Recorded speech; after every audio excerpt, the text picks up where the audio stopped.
Now a major development in our NBC5 Investigates series, Lessons in Betrayal.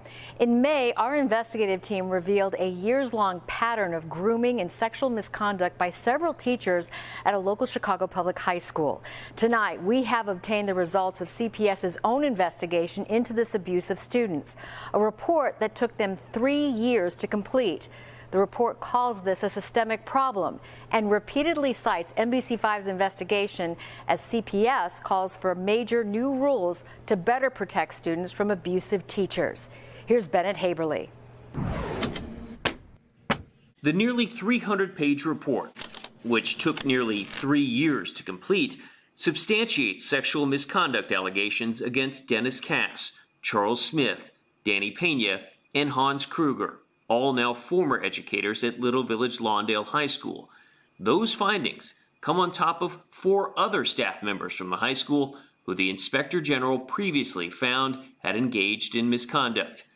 8 staff members engaging in sexual misconduct or targeting former students suggests a systemic problem, the report notes. And while no root cause was found, the report found that staff at this high school routinely crossed boundaries with students and created an environment where grooming behaviors might have seemed like normal interactions. Everything, and suddenly I was facing the fact that I was groomed. It's pretty easy to target pretty much anybody at that school. Is that what you think happened here? I do. This spring, several former students told NBC5 Investigates they felt they had been groomed into sexual relationships with their teachers. Those we spoke to graduated between 2009 and 2019. And in most cases, they told us the sex happened after they turned 18 and had graduated. I feel like as a student, going to school should be a safe place where you have adults that have your best interests at heart. That didn't happen here. Ana Solano said she formed a relationship with her former teacher, Dennis Cass, roughly a year after graduating.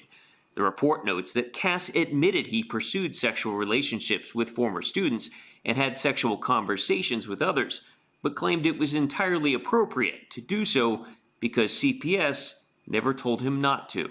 I just feel like so taken advantage of. They would tell me that it looked like he was eating me with his eyes. The Inspector General's report also cites our reporting and these interviews with these former students.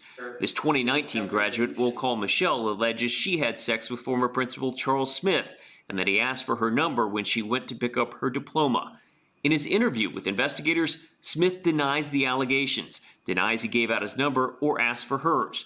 But records obtained by NBC5 Investigates show the two exchanged dozens of texts in the summer of 2019, and the Inspector General concluded there was sufficient evidence that Smith began sexually pursuing the former student within weeks of graduation and had sexual activity during the summer of 2019.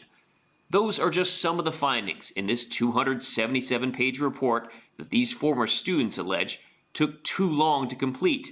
The Inspector General is also recommending that Chicago Public Schools retrain staff and create a district-wide policy that would ban teachers from having romantic or sexual conduct with any former student.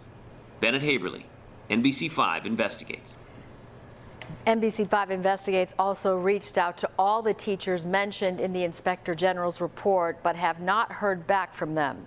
Charles Smith's attorney did respond, saying Mr. Smith maintains his innocence and committed no wrongdoing in his career in education.